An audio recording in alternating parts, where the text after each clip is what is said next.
Você vai ouvir agora uma mensagem nos encontros de paz e vida com o pastor João Ribe Palharim.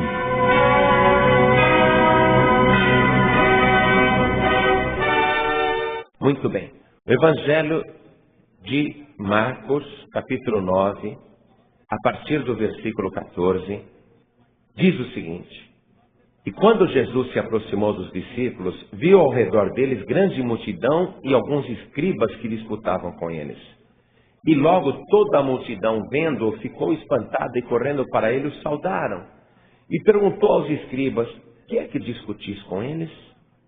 E um da multidão, respondendo, disse: Mestre, trouxe-te o meu filho que tem um espírito mudo. E este, onde quer que o apanha, despedaça-o, e ele espuma e range os dentes, e vai se secando. E eu disse aos seus discípulos que o expulsassem, e não puderam. E Jesus, respondendo, lhes disse: Ó geração incrédula, até quando estarei convosco? Até quando vos sofrerei ainda? Trazei-mo. Amém, igreja? Versículo 19. Eu vou ler. E Jesus respondendo-lhes disse: Ó geração incrédula, até quando estarei convosco? Até quando vos sofrerei ainda? Trazei-mo. Agora eu leio e toda a igreja repete. Vamos lá.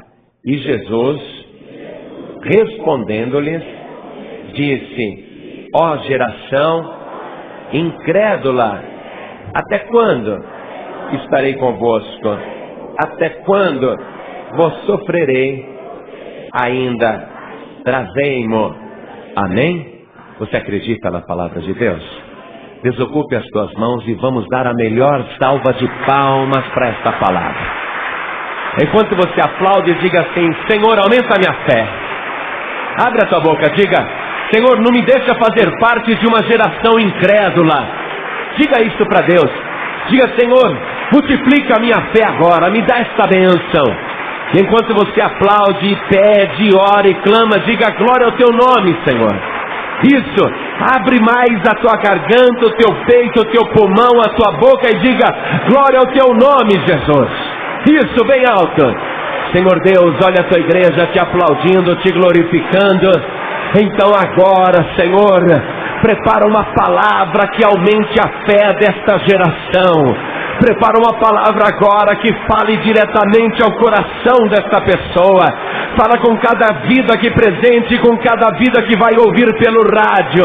E que a tua palavra vá e produza o resultado para o qual está sendo mandada. Em nome do Senhor Jesus. Amém. Diga amém, Jesus. Poder sentar, igreja. Jesus atraía multidões. Mas o Senhor Jesus não apenas dava muito para as pessoas, para o povo, a ponto até de se esvaziar. Jesus sentia a necessidade de fazer um retiro espiritual e orar no monte. E nós sabemos que antes disso tudo acontecer, Jesus tinha passado a noite no monte, onde aconteceu o milagre da transfiguração. E quando é bem cedinho, Jesus desce do monte, acompanhado de 3 discípulos que haviam passado a noite com ele lá no alto do monte. E quando Jesus vai descendo, ele vê uma grande multidão em volta dos 9 discípulos de Jesus, discutindo e entrando na questão da fé, na questão da palavra. E os escribas estavam entre aqueles que discutiam com os 9 discípulos de Jesus. E os escribas, evidentemente, estavam usando aquele fracasso como um argumento para provar que Jesus não era de nada. Que Jesus não era a pessoa que todos imaginavam ele ser. Então Jesus, já sabendo do que estava acontecendo, toma a briga para ele, puxa a discussão para ele. Os discípulos não sabiam mais o que falar. Por quê? Porque os escribas eram treinados no Antigo Testamento, nas Escrituras, conheciam profundamente a palavra, e os discípulos tadinhos, não tinham formação teológica. Eram pescadores até outro dia. Eram pessoas sem preparo teológico. Então, a discussão estava sendo favorável aos escribas. Pastor, quem eram os escribas?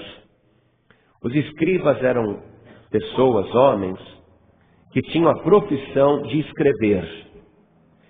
E eles escreviam cópias da Bíblia, cópias do Antigo Testamento, porque naquela época não havia nem gráfica, nem tipografia, e os escribas, eles tinham boa caligrafia e trabalhavam o dia inteiro copiando os livros sagrados manualmente.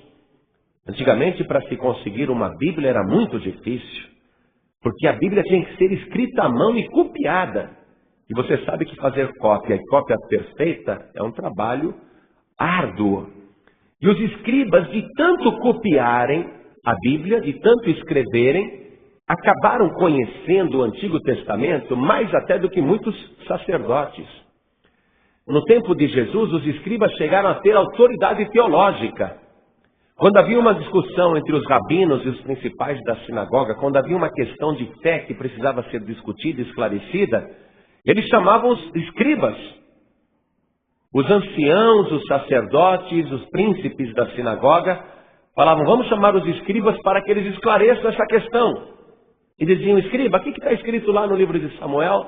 Ou então, o que está escrito em tal salmo? O que está escrito lá no livro de Reis? Ou no livro de Gênesis?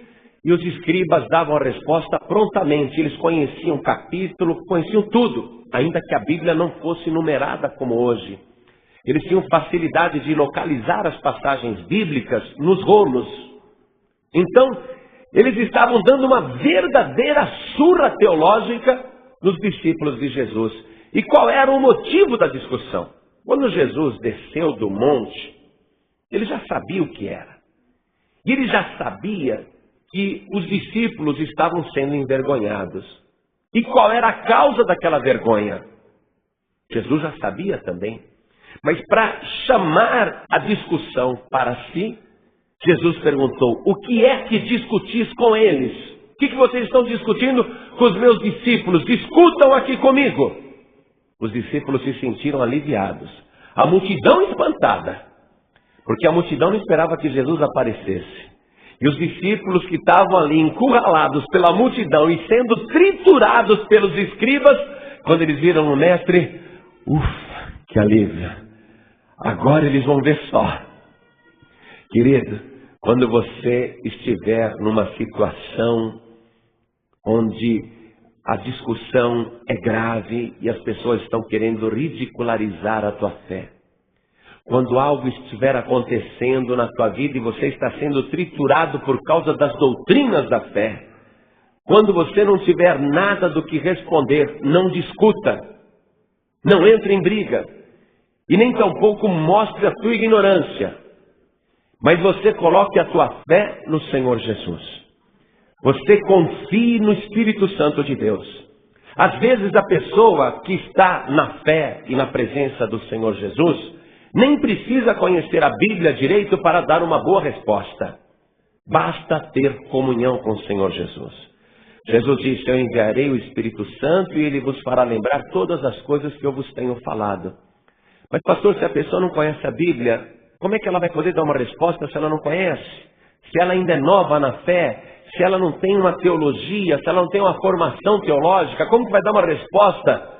Pois bem, escute esse caso.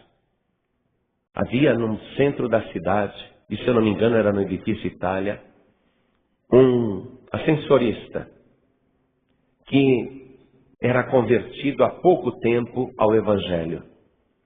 E ele gostava de falar de Jesus para todo mundo que entrava no elevador.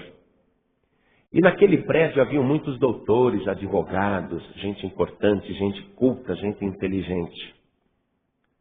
E aquele homem na simplicidade sempre falando de Jesus. E nas horas vagas ali, no tempo vago, entre uma subida e uma descida, ele lá folheando o Novo Testamento e lendo, mas não conhecia muito bem. E numa ocasião que o elevador estava com bastante gente, e todo mundo sabendo que o ascensorista, aquele velhinho, era cristão, porque ele manifestava a sua fé, entrou um advogado. Advogado conhece muito a lei dos homens. Advogado tem muita cultura geral. Mas esse era um advogado prepotente. E ele entrou no elevador e quando ele viu aquele monte de gente, e ele viu lá o seu José humildezinho com a Bíblia na mão, ele falou alto, querendo aparecer em cima do coitadinho. Ele falou assim: ô seu José, como é que é essa história aí do arrebatamento? Onde que está a passagem bíblica do arrebatamento? Como é que o Jesus, se ele voltar, como é que ele vai fazer para levar o pessoal lá para cima? E o seu José, tadinho, não sabia nem onde estava escrito isso. E ele também não entendia muito desse assunto. Era novo na fé, mas ele já era batizado no Espírito Santo de Deus. E o seu José deu a seguinte resposta: olha, seu doutor, eu não sei onde está escrito, nem sei direito como que isso vai acontecer. E o advogado todo satisfeito: agora eu vou humilhar ele na frente de todo mundo. Aí o seu José disse: mas eu penso, e o elevador tudo prestando atenção, né? Mas eu penso que é mais ou menos igual a esse elevador aqui. O Senhor Jesus, ele vai apertar um botão, a trombeta vai soar e a igreja vai subir para encontrar com ele nos ares. E só vai subir quem for salvo. Tá boa essa resposta, não tá? O advogado murchou a orelha. Eu acho que ele era filho de crente que estava desviado. Baixou a orelha e ficou quietinho. E as pessoas ficaram com aquela ilustração na cabeça. Puxa, então Deus vai levantar as pessoas, só que não tem elevador. Mas como se fosse um elevador. Do mesmo modo que a gente sai do térreo para ir para o andar mais alto. Então é assim que Jesus vai fazer? E ficou essa ilustração na cabeça de todo mundo. Pode ter certeza. Muita gente ali naquele elevador ficou pensando na volta do Senhor Jesus. Mas você tem que ter o Espírito Santo de Deus. Ou então começar a estudar mais a palavra. Agora o ideal é que você tenha o Espírito de Deus e estude mais também a palavra. Amém, igreja? Aprender mais a palavra. Pois bem, o que vocês estão discutindo com os meus discípulos? Ah, agora é briga com Jesus. Deixa a briga para Jesus, tá? Nada de ficar entrando em discussão de religião. Ah, nada disso. A briga é com Jesus. Aí Jesus falou: o que vocês estão discutindo aí? E todo mundo se calou naquela hora. Porque sabiam que não dava para enfrentar Jesus. Eles já tinham envergonhado muita gente. Aqueles que trouxeram a moeda de César, as ciladas que armavam, o caso da mulher adúltera. Jesus já tinha envergonhado muitos acusadores. Então ninguém se atreveu a passar vergonha naquela hora. Porque sabiam que Jesus tinha autoridade espiritual para responder. Mas um homem, do meio da multidão, que deu início a toda aquela confusão, aquele homem estava muito triste, muito nervoso e chateado e sem esperanças. Ele disse: Senhor, eu tenho um filho que é endemoninhado. O meu filho tem um espírito mudo. Meu filho não fala. Que foi o que nós lemos aqui no versículo 17. Eu trouxe meu filho para o Senhor.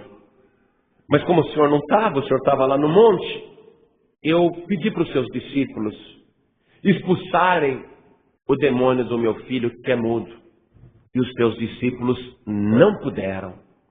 Foi aí que Jesus olhou para os discípulos e censurou. Os discípulos que estavam aliviados porque Jesus estava comprando aquela briga, agora ia sobrar para eles também. Jesus olhou feio e falou: oh, geração incrédula. Porque eles não conseguiram expulsar o demônio do menino. Jesus falou: geração incrédula. Até quando eu vou ter que ficar com vocês aqui? Vai dizer que eu preciso estar fisicamente com vocês para que vocês acreditem? Até quando eu estarei convosco? Até quando sofrereis desse jeito? As pessoas querem ver Jesus. As pessoas querem acreditar vendo. E Jesus disse: bem-aventurados que não viram e creram. Mas as pessoas querem ver Jesus para crer. E às vezes, a pessoa não vendo Jesus, ela quer ver uma imagem de Jesus. um quadro de Jesus. Tudo isso é incredulidade. Porque a nossa fé tem que ser uma fé no Deus invisível. A nossa fé tem que ser bem-aventurada. Você tem que acreditar sem ver. Até quando eu estarei convosco? Jesus estava dizendo, vocês pensam que eu vou ficar aqui na terra por toda a eternidade, é? Eu tenho tempo para ficar aqui.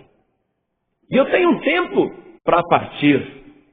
Eu não vou ficar para sempre com vocês. E vocês vão precisar sempre de me ver. Geração incrédula. Quando Jesus ressuscitou dos mortos e apareceu para os discípulos, Tomé não estava presente. E mesmo os discípulos dizendo, ô Tomé, nós vimos Jesus, ele ressuscitou dos mortos. Nem com testemunho de várias testemunhas, Tomé acreditou. Mas falou, eu não acredito nisso. Se eu não colocar o dedo ali na ferida, se eu não colocar o dedo ali na sua mão e não ver os ferimentos, eu não acredito que ele ressuscitou. Ele falou isso. E não sabia que as suas palavras estavam sendo ouvidas por Jesus. Na próxima aparição, Jesus vem, quando Tomé estava junto com os discípulos, 11 homens. Judas já havia se enforcado. 11 discípulos, trancados dentro de casa. E Jesus aparece, sem que nenhuma porta lhe fosse aberta. Jesus entra, e os discípulos, aqueles que já tinham visto Jesus uma vez, deram glória a Deus, estão admirados. Mas Tomé, aquele que precisava ver, Tomé, ele fica branco como uma vela. Ele, apesar de estar vendo, ele não está acreditando. Ele pensa que é uma visão ou que Jesus é um fantasma, um espírito. Mas Jesus sabia muito bem o que ele tinha falado. Jesus vai direto para Tomé. Eu acredito que com este mesmo olhar aqui, ó geração incrédula, com este mesmo olhar de censura, Jesus chama Tomé e fala, Tomé, vem cá. Me dá tua mão aí. Coloca a tua mão na minha mão. Pega a tua mão aqui e coloca aqui no meu lado, onde a lança me varou. Onde tirou a última gota de sangue até sair água. Põe o dedo aqui, Tomé, está vendo essa ferida? Foi a lança do soldado romano lá na cruz, depois que eu já estava morto. Está vendo, Tomé? Eu estava morto, mas eu estou aqui, eu estou vivo. Tomé caiu de joelhos e disse, ah, Senhor meu, ah, Deus meu. Reconheceu que Jesus era Deus, se converteu ali, acreditou. Mas Jesus não ficou contente com aquela conversão. Jesus disse, Tomé, porque você viu, agora você crê? Tomé, não seja incrédulo, mas crente. E quando fala crente, não é por causa de uma denominação, por causa de uma religião. Seja uma pessoa que acredite. Você que está hoje aqui, preste muita atenção. Você pode estar vendo somente o pregador aqui no púlpito, mas eu te garanto que Jesus Cristo está dentro desta igreja.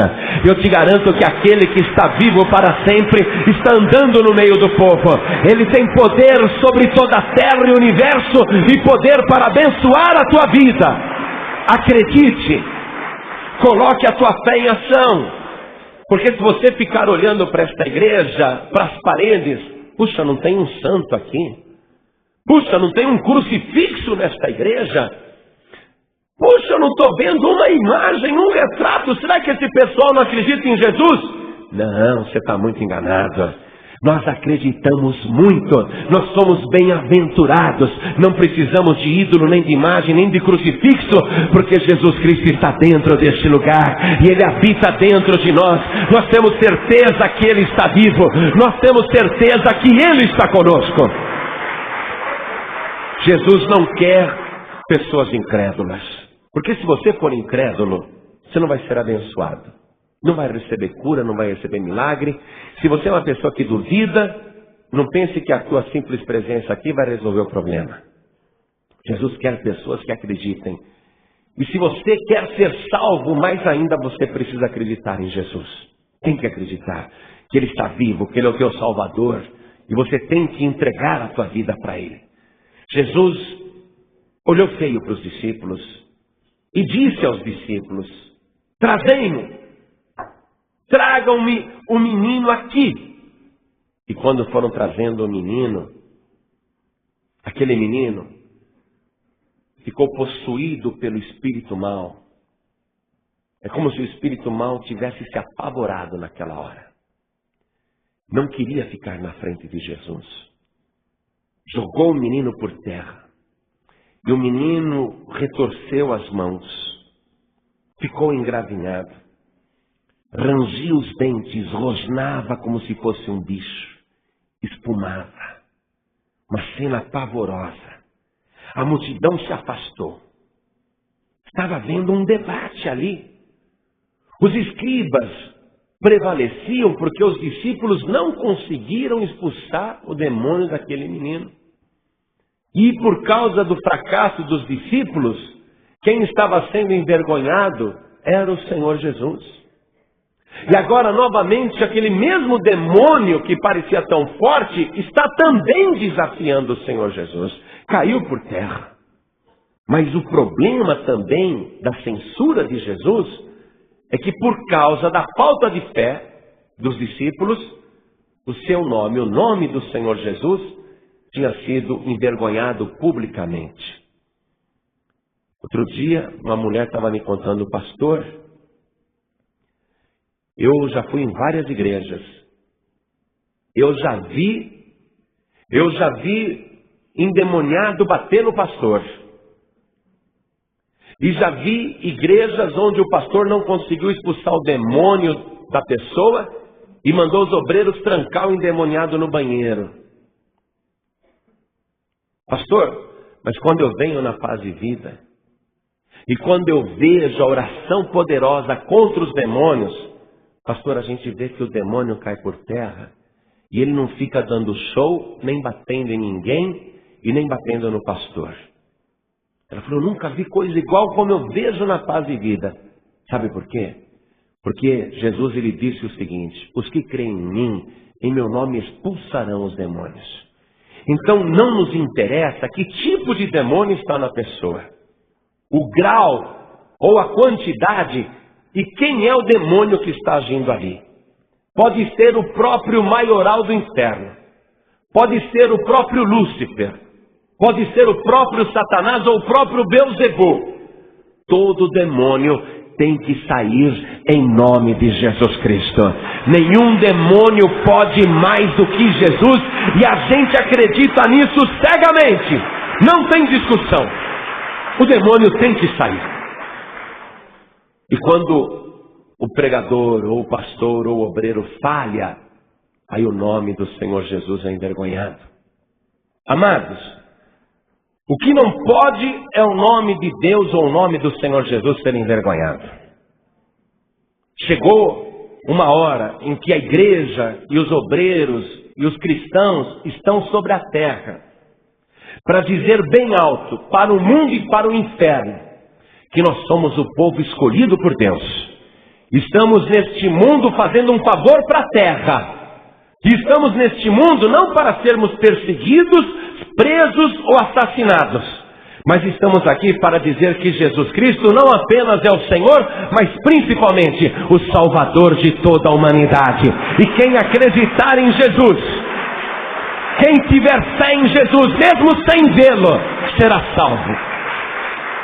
Eu te garanto, Jesus não quer ser envergonhado por ninguém. Nenhum macumbeiro vai levar vantagem em cima de você. Nenhum ímpio, nenhum feiticeiro, nenhum malfeitor, nenhum bandido. Ninguém vai levar vantagem sobre você. Porque você é especial. Você está guardado e protegido por Deus. Um bandido puxou uma pistola e me deu um tiro. A bala saiu da agulha e caiu no chão. Amados, nós não estamos na terra para sermos assassinados ou feridos, porque nós somos filhos do Deus Altíssimo. O Espírito de Deus está sobre nós.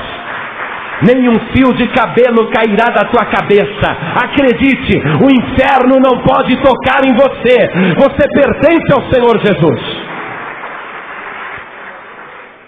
Jesus mandou trazer lá o moço e ele, puf, no chão, rastejando que nem uma cobra. Agora é que eu vou te mostrar a importância da pessoa estar diante de Jesus e fazer um pedido com clareza. Contar o que está acontecendo. Porque às vezes a pessoa vem na igreja, ela quer receber a bênção e ela fala, eu não vou pedir, Deus sabe o que eu quero. Deus sabe o que você quer. Mas Jesus disse, pedi e dar-se-vos-á. Buscai e achareis. Batei e abrir-se-vos-á. Porque todo o que pede, recebe. Todo o que busca, acha.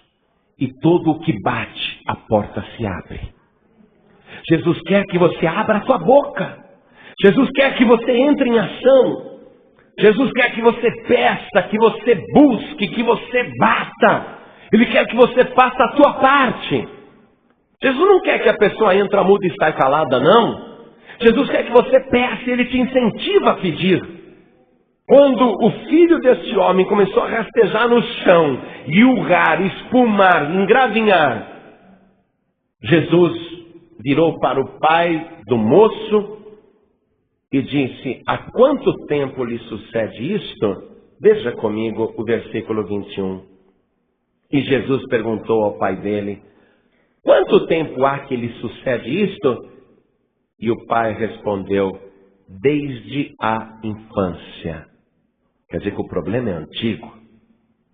Esse homem já rodou médicos, já foi em vários lugares. Desde a infância, o moço cresceu, já é um adolescente, mas o problema continua. E o homem, o pai do rapaz, continua falando. Versículo 22. E muitas vezes o tem lançado no fogo e na água para o destruir. Mas, se tu podes fazer alguma coisa, tem compaixão de nós e ajuda-nos. Finalmente este homem pediu. Finalmente este homem detalhou o problema que já era do conhecimento do Senhor Jesus. Mas a pessoa tem que detalhar. A pessoa tem que pedir. Então o homem fez um resumo ali. Ah, Senhor, isso acontece desde a infância. É um espírito mudo e surdo. Meu filho não fala. E esse espírito mau tenta matar o meu filho, porque quando o meu filho está passando perto da água, o demônio incorpora nele e lança o meu filho dentro da água. Meu filho não sabe nadar.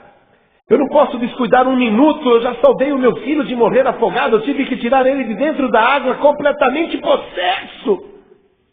Ah, Senhor, às vezes o meu filho está andando normal, e quando ele passa perto do fogo, o espírito mau tenta matá-lo, incorpora nele e o lança sobre as chamas, e eu já tive que tirar o meu filho do fogo, eu já me queimei, eu já me machuquei, eu tive que tirar o meu filho do meio das brasas, e eu tirei o meu filho completamente possesso. Ah, Senhor, se tu podes fazer alguma coisa, tem compaixão de nós e ajuda-nos. Agora, Senhor, ele está pedindo ajuda, mas o pedido que ele faz é um pedido sem fé. Porque a pessoa tem que acreditar. Não adianta, então é para eu preencher um pedido de oração, é para fazer um pedido, vou fazer, não custa nada. Não adianta só isso. Porque o pedido que ele fez aqui está imperfeito. Falta fé. Ele disse, se tu podes fazer alguma coisa. Está na condicional. Ele não tem certeza que Jesus pode. Ele não acredita que Jesus pode. Mas se o Senhor puder, ajuda-nos. É o pedido de uma pessoa sem fé. Esse tipo de pedido não resolve. Esse tipo de pedido não dá resultado. E Jesus dá a resposta também na condicional. Versículo 23. E Jesus disse-lhe, se tu podes crer. Se tu podes crer, tudo é possível ao que crê. Então a verdade bíblica, a verdade poderosa, a fé que gera milagres é esta. Tudo é possível ao que crê. Diga, tudo é possível ao que crê. Mais alto. Com fé. Essa é a verdade. se tu podes crer. Não adianta. A verdade é essa. Tudo é possível que crê. Mas esta verdade só funciona se você puder acreditar cegamente. Tudo é possível que crê, mas nem todos recebem. Por quê? Porque nem todos acreditam. Ajuda no Senhor se tu podes fazer alguma coisa. Pera, como é que eu vou te ajudar se você não acredita? Eu já aprendi isso. Eu não gosto de ficar orando para quem não acredita. Sabe por quê? Porque a pessoa não acredita e ela vai acabar indo embora envergonhando o nome de Jesus. A pessoa tem que acreditar. Jesus exige fé para fazer um milagre. Este homem, ele não acredita. Ele tem dúvida. E você quer ver que coisa interessante, como este homem está confuso na sua fé? Veja como ele está realmente com a vida espiritual completamente derrotada por causa do sofrimento. Versículo 24. E logo o pai do menino, clamando com lágrimas, disse: eu creio, Senhor, ajuda a minha incredulidade. O que você está vendo aí? A contradição da fé. Eu creio, Senhor, e ao mesmo tempo me ajuda na minha incredulidade. Dá para entender um negócio desse? O que acontece com a fé desta pessoa? Acredita e duvida ao mesmo tempo. Não acontece nada. Você tem que tirar toda a dúvida do teu coração.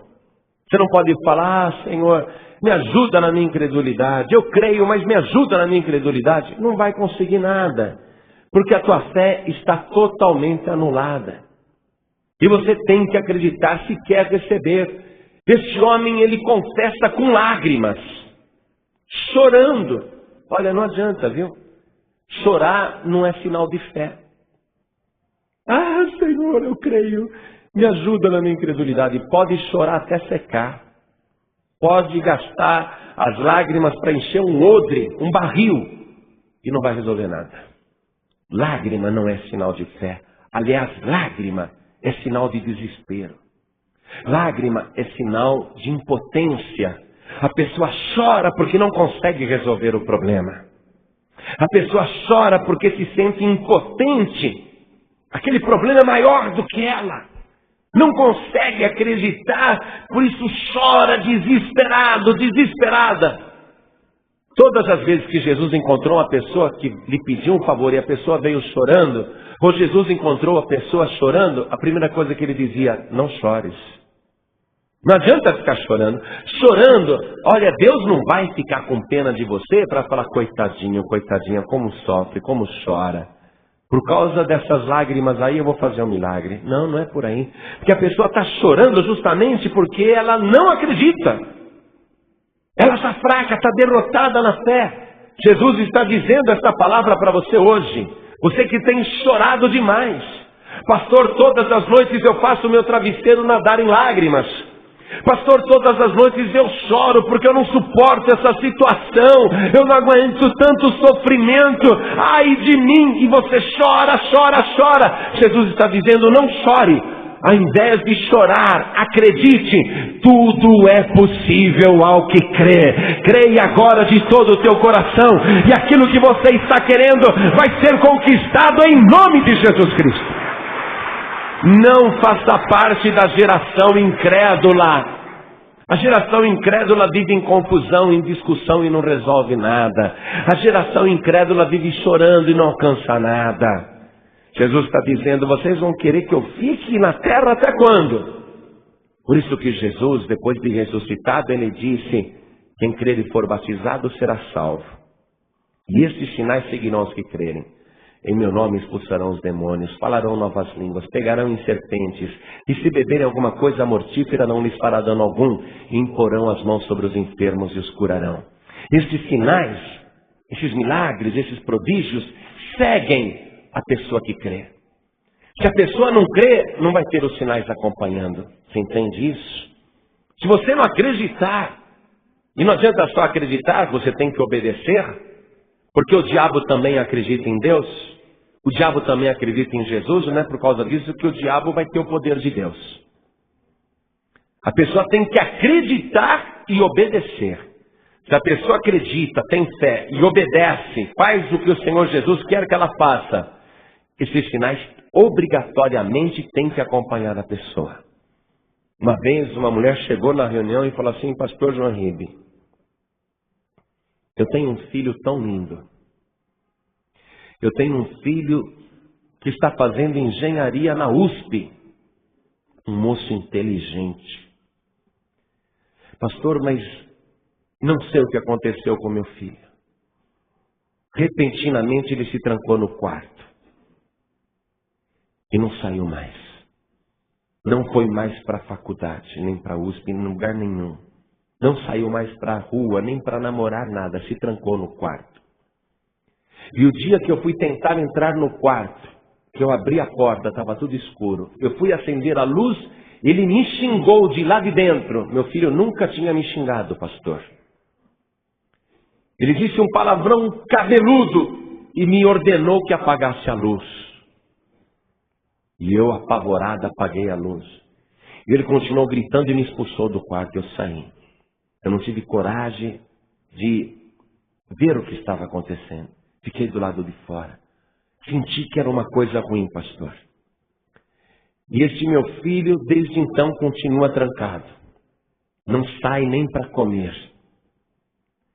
Eu peguei um prato de comida, abri a porta devagarinho no escuro e coloquei o prato de comida no chão e saí. Pastor, eu me senti como se estivesse alimentando um bicho. Fechei a porta. No dia seguinte, pastor, eu preparei o café da manhã e fui levar também do mesmo jeito o café da manhã, porque é evidente que ele devia estar com fome. Mas a hora que eu coloquei ali o café da manhã, eu vi que o prato de comida nem tinha sido tocado. Pastor, eu fui deixando lá para ver se ele comia. Mas a comida criou até bicho, começou a cheirar azedo e o meu filho não tocou. Ele já está há semanas lá dentro. Eu ouvi o seu programa no rádio, eu vim, pastor, porque eu preciso. Eu preciso que Deus faça um milagre, porque eu sei que o demônio pegou meu filho. Eu sei que o meu filho está perturbado, pastor. Eu falei, ele não vai vir aqui na igreja, né? Não, não vai vir, pastor. Mas eu trouxe para o senhor o pijama do meu filho. E eu não gosto de orar em roupa. Mas eu trouxe o pijama do meu filho aqui, pastor. Eu acredito que se o senhor fizer uma oração, eu vou colocar esse pijama dentro do quarto. E Deus vai fazer a obra. Falei, a senhora acredita? Tudo é possível ao que crer. Amém? Então eu vou fazer esta oração. E orei. Falei, meu Deus, esta é a roupa do filho dela. Não sou eu que estou dando essa roupa para ela. Ela trouxe. Essa roupa aqui está representando o seu filho. Eu quero que o Senhor coloque poder aqui dentro. E através desse poder liberta o filho dessa mulher. E ela disse, ai, amém, pastor. Ela foi embora assim com o rosto brilhando, acreditando. E ela colocou o pijama dentro do quarto escuro e estava um fedor horrível lá dentro. Um mau cheiro insuportável. Porque ele estava fazendo todas as necessidades no chão, dentro do quarto. O quarto escuro. Aquela comida no chão, cheiro de fezes e urina para tudo quanto era canto. Um moço inteligente que fazia engenharia na USP. E ela pegou o pijama e colocou ali no chão e fechou a porta. Era de noite. E ela foi dormir. Já fazia semanas que ela não via o filho. De manhã ela levantou bem cedinho. Era um sobrado. E foi até a cozinha. E começou a preparar o café, fazer um café. De repente, ela sentiu que tinha alguém atrás dela. E ela virou para trás. Era o filho. Vestido com o pijama. E o filho disse, mãe, que cheiro gostoso de café. O rapaz estava barbudo, o cabelo tudo espetado, as unhas sujas. mas vestindo aquele pijama limpinho. Que cheiro gostoso, mãe. A senhora me dá um café? Ela falou, dou sim, filho. Vai fazer a barba, vai tomar um banho, troca de roupa e volta aqui. E o filho dela foi liberto pelo poder da fé em nome de Jesus Cristo. Tudo é possível ao que crê. O problema é um só. Se tu podes crer. O problema está com você. Quem acredita que Deus pode fazer qualquer coisa? Levante a mão. Quem é que duvida disso? Todo mundo sabe. O problema é se você acredita. Porque você está com a tua doença aí, com o teu câncer, com o teu tumor, com o teu caroço, com o teu problema, com o vício das drogas do teu filho, com a tua filha perdida, com o filho fora de casa, com a família destruída, e você está achando, o problema é que Deus tem poder, mas só que para mim Ele não faz. Não, Deus faz sim. O problema não está com Deus, porque Deus faz. O problema está com você. Então tire a dúvida do teu coração, acredite com toda a força da tua alma, porque Jesus vai operar um milagre na tua vida, como Ele tem operado todos os dias, como Ele tem feito até os dias de hoje. Você acredita? Então diga, eu creio. É isso aí. Ou você está dizendo como homem, eu creio, Senhor, me ajuda na minha incredulidade. Você está crendo e duvidando? Quem está crendo, crendo, crendo? Diga amém bem alto. Então eu não tenho dúvida nenhuma que a bênção que você deseja já está nas suas mãos. Tome posse. Diga eu creio, eu creio, eu creio, eu acredito, eu tomo posse. O milagre já está feito, eu creio. A fé vem pelo ouvir a palavra de Deus. Você está ouvindo a palavra de Deus agora. E sabe o que eu estou sentindo? Que a tua fé está crescendo. Quando eu cheguei aqui, eu olhei para esse auditório e falei, meu Deus, que monte de perdedores. Olhava para um, olhava para o outro, falava, não vou olhar muito, porque senão eu vou desanimar. Eu cheguei e olhei para vocês, eu vi muita gente abatida, mas agora eu estou olhando para a igreja. O rosto de todo mundo está brilhando. O olho está faiscando. Você está acreditando, a sua fé está aumentando. Tudo é possível ao que crê. A fé vem pelo ouvir e ouvir a palavra de Deus. Quando a pessoa está num sofrimento muito grande, é difícil ela acreditar. E eu sei disso também, e Jesus também sabe. Por isso que às vezes Jesus age até quando a pessoa está sem fé, sabia? Porque Jesus, Ele sabe que a pessoa está tão arrasada, ou então sentindo tanta dor, ou então sofrendo tanto, que é difícil a pessoa ter fé. A vida da pessoa é só derrota, derrota, derrota, só problema, só humilhação. Está difícil para essa pessoa acreditar. Porque ela só acredita em mais derrota, mais miséria, mais doença, mais problema. A pessoa não acredita que vai melhorar, porque a coisa só vem piorando, piorando, piorando, piorando. Então ela consegue acreditar que vai piorar mais ainda. Então a gente sabe que é difícil a pessoa acreditar, ter fé, quando está nesse processo de problema, problema, problema, cada vez mais problema. Por isso que Jesus agora, Ele vai agir, aqui no caso deste moço, deste homem, Ele vai agir porque Ele quer agir. Veja o versículo 25. E Jesus, vendo que a multidão concorria, repreendeu o espírito imundo, dizendo-lhe, espírito mudo e surdo. Havia um espírito no moço. Não era apenas um espírito assassino, um espírito que não fazia ele ouvir, que não deixava ele ouvir e que não deixava ele falar. A pessoa, quando não ouve, não consegue saber o som das palavras. Como é que ela vai repetir? Porque a gente aprende a falar de ouvir. O bebezinho, ele vai ouvindo palavras, ele vai repetindo, ele vai aprendendo o significado. Água, mamãe, papai. Ele ouve e vai repetindo. Agora, quando a pessoa é surda, é complicado. E a surdez deste moço é espiritual. É um espírito que causa a surdez. É um espírito que causa a mudez. Pastor, toda surdez e toda mudez é causada por espíritos? Não, tem problemas físicos também? Ah, pastor, porque o meu médico falou que o meu tímpano está perfurado. Pastor, eu tenho a língua presa, por isso que eu não consigo falar. Ah, isso é um problema físico.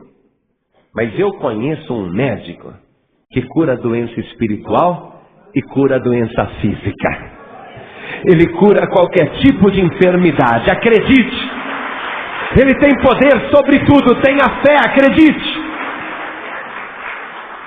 Mas nesse caso aqui é um espírito mudo e surdo, porque Jesus sabia distinguir, sabia a diferença entre uma doença física e uma doença espiritual. E aqui ele está vendo que por detrás daquele sofrimento está um espírito mudo e surdo. Jesus disse, falando com o espírito mudo e surdo, eu te ordeno, sai dele e não entres mais nele. A ordem de Jesus é completa. Eu aprendi algumas coisas com o Senhor. Jesus me ensinou várias coisas. Uma delas é essa daí. Quando manda o espírito mal embora, quando você mandar o espírito mal embora, porque se você crê em Jesus, você pode fazer isso, você tem que dar ordem para ele sair e não voltar mais. Tem que ser uma ordem. Ele é obrigado a se restringir a esta ordem, por causa da tua fé e por causa da autoridade do nome de Jesus. O que Jesus quer fazer? Só mandar o diabo embora? Não. Jesus quer dar uma ordem clara. Vai sair e não vai voltar mais. Sai dele e não tornes mais nele, não volte mais. E ele, o demônio, clamando. Ó, o menino não falava. Clamando, ele só orava. Clamando e agitando-o com violência, saiu. E ficou o menino como morto, de tal maneira que muitos diziam que estava morto. Sabe por que diziam que ele estava morto? Porque os judeus acreditavam no seguinte: a nossa alma, o nosso espírito habita o corpo. Como entrou um demônio, o espírito humano teve que sair. E o corpo ficou habitado pelo espírito mau. Então os judeus acreditavam que na hora que o demônio saía, tinha que dar tempo para entrar o espírito da pessoa que estava fora. Olha que coisa que eles acreditavam. Essa era a fé deles, uma fé distorcida, uma fé supersticiosa. Então, quando o menino ficou como morto, eles começaram a cochichar. Ah, não deu tempo. O demônio saiu tão violentamente, saiu tão rápido na hora que Jesus mandou. Saiu tão depressa, que não deu tempo do espírito do menino voltar nele. E o corpo ficou sem espírito, morreu. Está morto. Está morto. Mas o Senhor Jesus, ele foi lá com o menino, que aparentemente estava morto, pegou o menino pela mão e o levantou, e ele se pôs de pé. E pela primeira vez na vida aquele pai escutou o menino dizer, papai. Foi música no seu ouvido. O pai se lançou, abraçou o filho, abraçou, beijou. O filho também abraçou e beijou seu pai. E o filho dizia papai, e o pai dizia meu filho. E eles receberam a bênção na família através do poder de Jesus Cristo. Jesus vai fazer a mesma obra na tua vida. Jesus vai fazer a mesma obra na tua família. Você vai ter uma família abençoada e feliz pelo poder da fé. Em nome de Jesus. Amém? Você acredita? Os discípulos falaram para Jesus, Senhor, por que nós não pudemos expulsar o demônio daquele menino? Aqui em Marcos a gente vê uma resposta, mas quando a gente pega em Mateus, a resposta está mais completa. Porque Marcos, Lucas e João contaram esse mesmo caso, com algumas variações, porque você sabe, cada um interpreta a história de um jeito. Eu vi um acidente, como é que foi? Ah, o carro passou pelo farol vermelho, o ônibus veio e pegou. Ah, não, mas eu também vi, foi o seguinte, o farol estava amarelo e o ônibus é que entrou. Ah, não, eu também vi, sabe o que foi? O farol estava verde para o carro e vermelho para o ônibus, mas o ônibus atravessou, quer dizer, cada um conta de um jeito. Então eles tiveram que contar esse caso mais tarde. E cada um contou pela visão que teve na hora. Apesar de ser, na minha opinião, a descrição de Marcos a mais completa, a de Mateus, quando conta o mesmo caso, nos dá um pouquinho mais detalhes no final. Marcos narrou esse acontecimento melhor do que ninguém, mas ele pulou um finalzinho, porque os discípulos falaram, Senhor, por que nós não pudemos expulsar aquele demônio? E Marcos resumiu dizendo o seguinte, que Jesus falou assim, Esta casta de demônios não pode ser com coisa alguma, a não ser com oração e jejum. Marcos resumiu assim. Mas lá em Mateus, no capítulo 17, no versículo 20, a gente encontra uma resposta mais completa de Jesus. Mateus 17 e versículo 20. Vamos ver? Senhor, por que nós não pudemos expulsar o demônio daquele menino? Mateus registrou a resposta. E Jesus lhes disse: por causa da vossa pequena fé. Porque em verdade vos digo que, se tiverdes fé como um grão de mostarda, direis a este monte: passa daqui para colar, e há de passar, e nada vos será impossível. Mas esta casta de demônios não se expulsa senão pela oração e pelo jejum.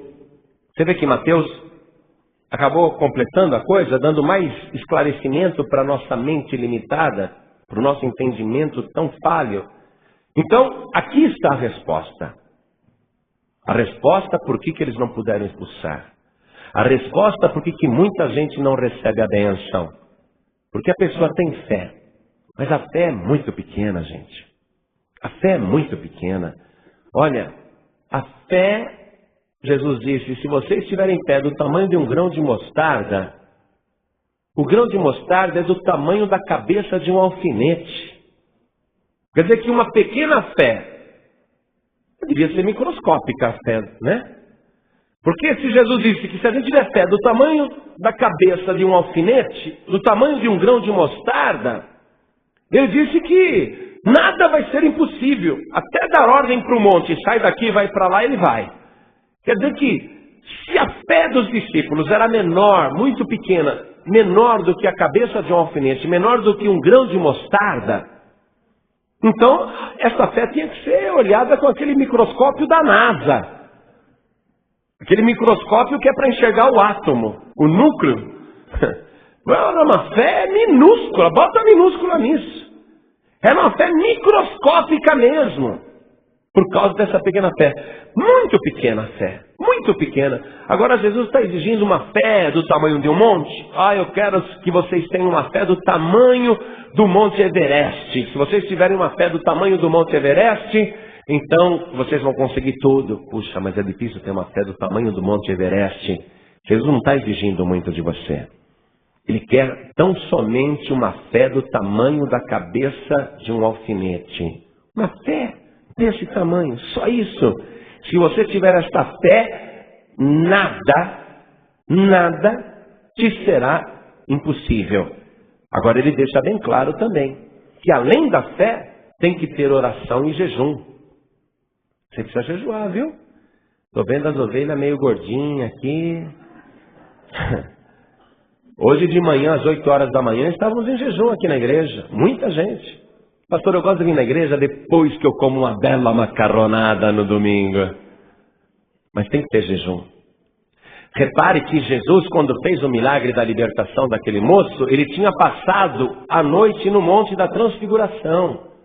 Pergunta se ele tomou café da manhã. Pergunta se ele bebeu água na hora que ele desceu ali e viu a discussão com os discípulos. Jesus estava em jejum. Por isso que ele deu a ordem e o demônio saiu rápido. Saiu muito rápido. Saiu como um raio. Foi direto para o abismo. Por quê? Porque Jesus estava em consagração. Imagina Jesus em jejum. Puxa, o homem já é poderoso de qualquer jeito. Não é? Agora imagina Jesus em jejum. E você sabia que Jesus está fazendo um jejum?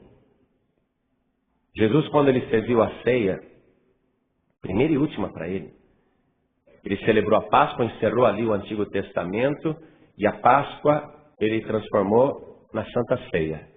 Ele celebrou aquela primeira ceia com os discípulos, mas a última dele. Você sabia que Jesus, até hoje, ele está guardando um jejum? Já tem 2000 anos. Jesus disse o seguinte: nunca mais beberei do fruto da vide, até que venha a beber de novo convosco no reino do meu Pai.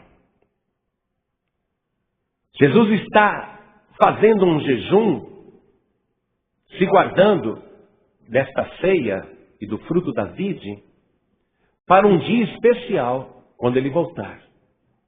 Ele está preparando um banquete onde pessoas especiais, pessoas que venceram, pessoas que tiveram fé, pessoas que acreditaram, pessoas que perseveraram até o fim, vão poder participar com ele daquele banquete.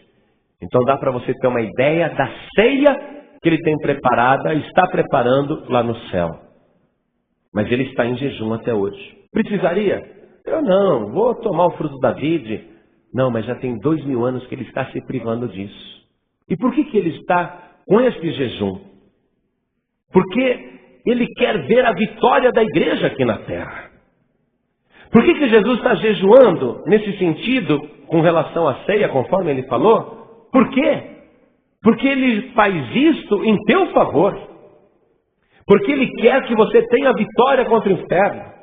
Então, quando você estiver com a tua fé pequena, caída, quando você estiver desanimado, abatido, abatida, saiba disso. Jesus ama você.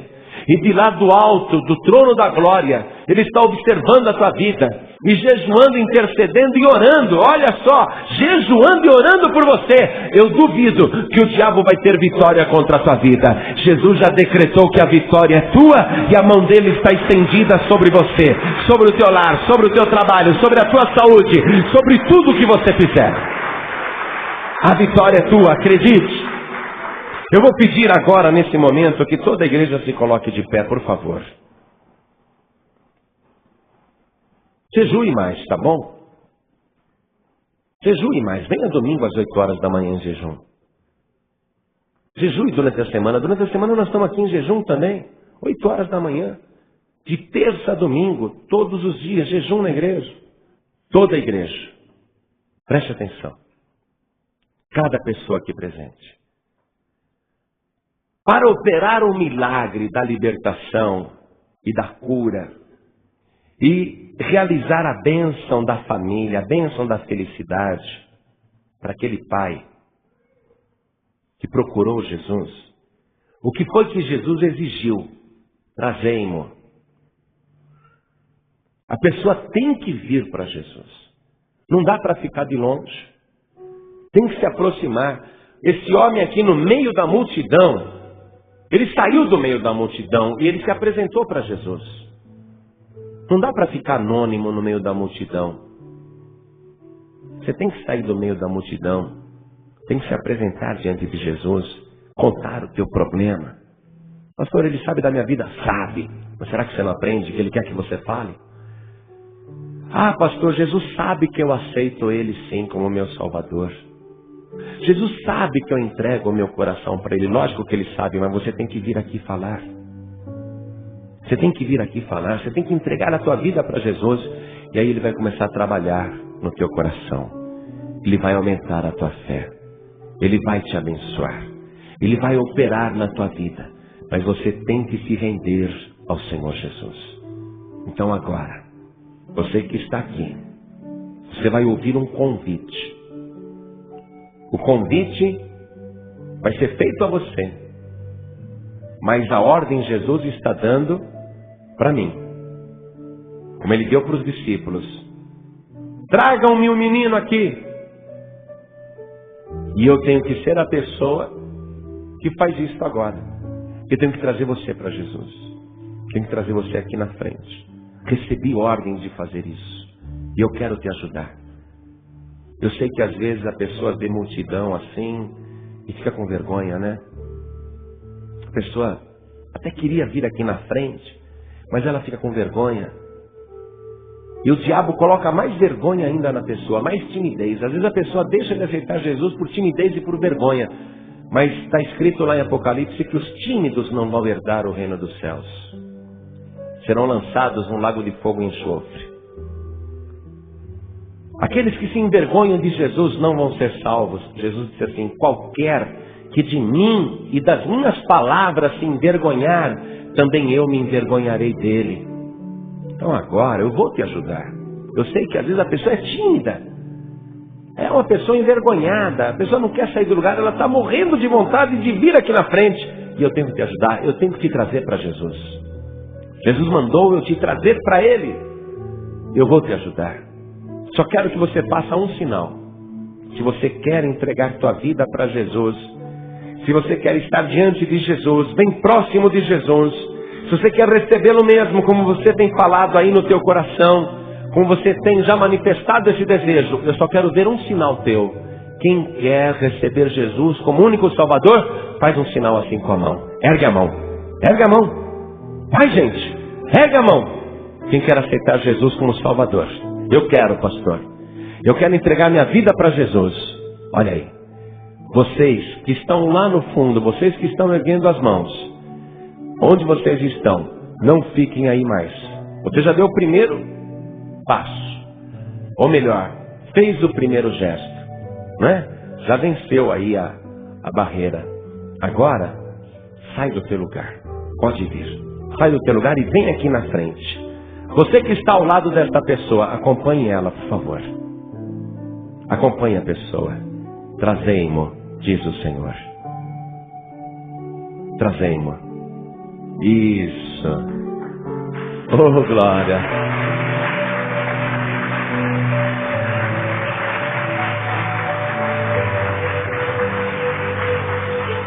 Chega aqui pertinho de mim, aqui ó. Porque eu estou pertinho de Jesus. Isso, vem pra cá.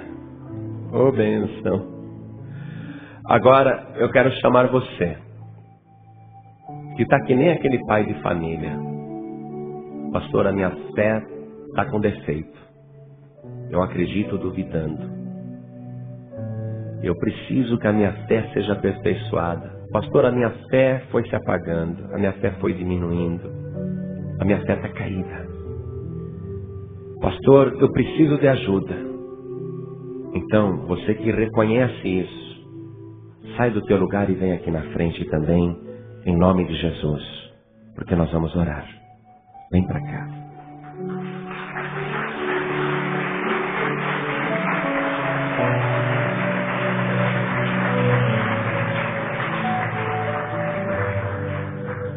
Venha. E eu quero chamar mais ainda. Eu quero chamar você que já não tem vontade de orar, que já não tem vontade de ler o Evangelho, que já não tem vontade de vir à igreja. Vem aqui para frente em nome de Jesus. Venha para cá. A tua vida vai ser muito abençoada hoje. Venha, mesmo que você diga, pastor, não tenho nem forças mais, mas não posso continuar como estou. Então vem aqui para frente. Porque do jeito que você está, você não sobe. Do jeito que você está, você não vai para o céu. Do jeito que você está, você não vai ter vitória. Vem aqui para frente. Você vai voltar a ter a alegria da salvação. E o Espírito Santo de Deus está te chamando. Não é o pastor João Ribe, não. É o Espírito Santo. E não é só esta senhora, não. Tem mais gente. Pode vir aqui. Porque o Espírito de Deus está falando contigo. Não seja tímido. Não seja tímida. Venha. Isso, venha. Venha, saia do teu lugar. Isso, venha. A tua vida vai ser restaurada. Isso, oh glória, venha. O Espírito Santo vai fazer uma obra tremenda na tua vida. Venha. Oh glória, como é bom. Poxa, eu amo tanto o Senhor Jesus. Eu fico assim às vezes meio bobo do jeito que Ele trabalha. Cada dia eu fico mais surpreso. E você vai ver também quantas surpresas Ele tem reservado para a sua vida. Venha para cá. Você vai ver maravilhas. Os sinais, prodígios e maravilhas irão te acompanhar. Muito bem. Todos vocês que estão aqui na frente, dobrem os joelhos comigo. Coloque a mão direita sobre o teu coração. Com fé, hein? Porque sem fé é impossível agradar a Deus. Com fé no teu coração, olha assim comigo. Meu Deus e meu Pai. Meu Deus querido. Meu Deus amado. Eu te peço agora. Perdoe os meus pecados. E tudo aquilo que eu tenho feito e entristecido o Teu Espírito Santo, me perdoa agora e me purifica pelo sangue de Jesus. Tira, meu Deus, a minha incredulidade, tira toda dúvida do meu coração e me dá aquela fé sobrenatural, aquela fé que acredita cegamente no Teu poder. Eu não preciso ver para crer, eu quero esta fé cega. Não preciso ver para acreditar, porque eu creio. Sim, meu Deus, aumenta a minha fé, trabalha na minha vida, me sustenta, me levanta, me restaura, me fortalece, me livra e me abençoa. Pai querido, eu declaro que o Senhor Jesus é, desde já e para sempre, o meu único e suficiente Salvador. E eu quero fazer a Tua vontade. Meu Deus querido, perdoa os meus pecados e me abençoe, confessando agora que eu Te pertenço, declarando, meu Deus, que o sangue de Jesus me resgatou e me comprou para sempre. Amém. Você acabou de ouvir uma mensagem nos Encontros de Paz e Vida, com o pastor João Ribe Palharim.